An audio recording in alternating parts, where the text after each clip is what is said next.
Who is the most dangerous and powerful Batman villain? Is it Bane, Poison Ivy, Clayface? No! It's none of those losers. It's actually a little-known, obscure, one-shot villain from the 1960s. And his name is Paul Strobe, aka the Atomic Man. That's right, this little fella right here is, without a doubt, the most dangerous opponent Batman has ever come up against. I kid you not. And it's kinda funny, I found out about this character simply by accident. Like I mentioned in my previous video, I was just browsing through old Batman comics from the Silver Age, and I just happened to stumble upon this story that features, without question, the most powerful Batman villain of all existence. You don't believe me?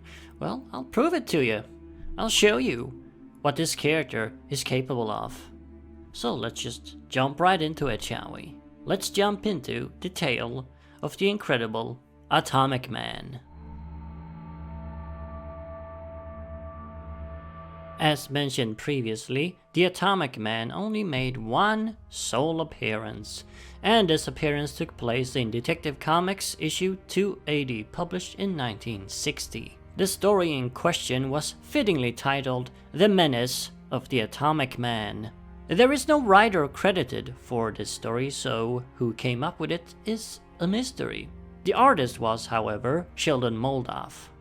So in the story, we're immediately introduced to the menace of the Atomic Man. This comic doesn't spare any time. The Atomic Man shows up at the workroom of Henry Hayes, a manufacturer of floats. That's right, floats, you know, for parades and stuff. A police officer present pulls his revolver, and it is now that the awesome powers of the Atomic Man are first revealed. From his funky-looking visor, the Atomic Man shoots out rays at the revolver, turning the revolver into paper. He then orders his men to rob the place while he destroys all the floats. And he destroys the floats, again using his visor. Shooting rays at the various floats, he turns them into useless piles of rock. And it is now that it has become rather apparent that his visor of the Atomic Man is capable of pretty much doing anything. It does so by changing the atomic structure of its target, as long as its target is an inanimate object. The rays have no effect on living things. Henry Hayes, the owner of the place, then manages to send out a signal for help to Batman and Robin, and so the dynamic duo naturally shortly show up on the scene. However, they are no match for the mighty Atomic Man as he easily makes his escape. And when the dynamic duo attempts to pursue him in their Batmobile, the Atomic Man uses his incredible powers to transform the iconic car into glass, rendering it useless. Clearly, this is a foe they cannot possibly beat. But what is up with the Atomic Man's grudge against Henry Hayes and his floats? Because obviously it wasn't just about the money, because the Atomic Man bothered to also destroy all the floats. So it seems like it's about something personal. Well, as usual, Batman has the answer for us. Batman is able to ID the Atomic Man by recognizing his ears. You heard me right. Batman recognized his ears and thus knows who he is. And Batman then tells us the entire story. The Atomic Man is Paul Strobe, a former electrical engineer, and Batman had the pleasure of testifying against him in court 7 years ago. Strobe stole precious metals from his 3 partners, one of them being Hayes, and sold them to criminals. He did this to fund some kind of secret experiment that nobody ever discovered the true nature of. Well, we know now what it was about. It was the creation of this incredible atomic-altering visor. And, as is explained by further poorly handled exposition, Strobe completed his experiment after being released from prison on parole. Paul Strobe now wields the most powerful weapon ever known to man. And what does he plan to do with it? Well, he plans to get revenge on his 3 former partners because he ended up in prison. That's what he's gonna do with the visor. And yeah, that's about it. I said he was Batman's most powerful enemy. I never said he was Batman's most ambitious enemy. And yeah, for the rest of the story, the Atomic Man continues to go after his former partners for revenge and destroy their businesses, and Batman and Robin's always there and they fight, and the Atomic Man does some pretty impressive stuff, but in the end he's beaten by this pair of idiots in tights with rope and boomerangs anyway, somehow, and of course ends up in prison, and yeah. That's it for the Atomic Man. That was the end of the Atomic Man's reign of terror in Gotham City, and he never appeared again. Yeah, I don't even quite know what to say. I mean, this is clearly the most powerful villain Batman has ever come up against. I mean, this is Mr. Mxyzptlk level of powers here. He can do anything just by looking at it. He looks at it with his visor and then changes it into whatever he wants.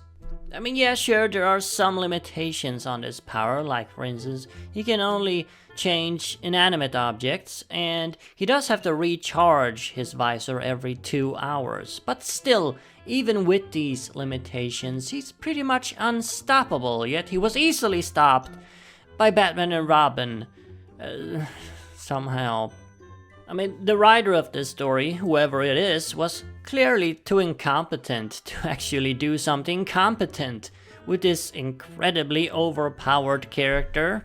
I mean, this is not a villain for Batman, this is not a rogue you create for Batman. I mean, he's just way too powerful. This is a rogue for at least Superman, but preferably some giant team of really powerful superheroes. Because, I mean, you pit this guy against Batman and Robin, the two dudes with rope and boomerangs? Are you kidding me? And somehow they managed to beat him anyway. Because yeah, it's the Silver Age of comics where anything is possible. I mean, come on. If we're gonna be serious here for a minute, the Atomic Man could have killed Batman and Robin at any minute. He could have done whatever he wanted to them. I mean, sure, he can affect them directly because he can only affect inanimate objects.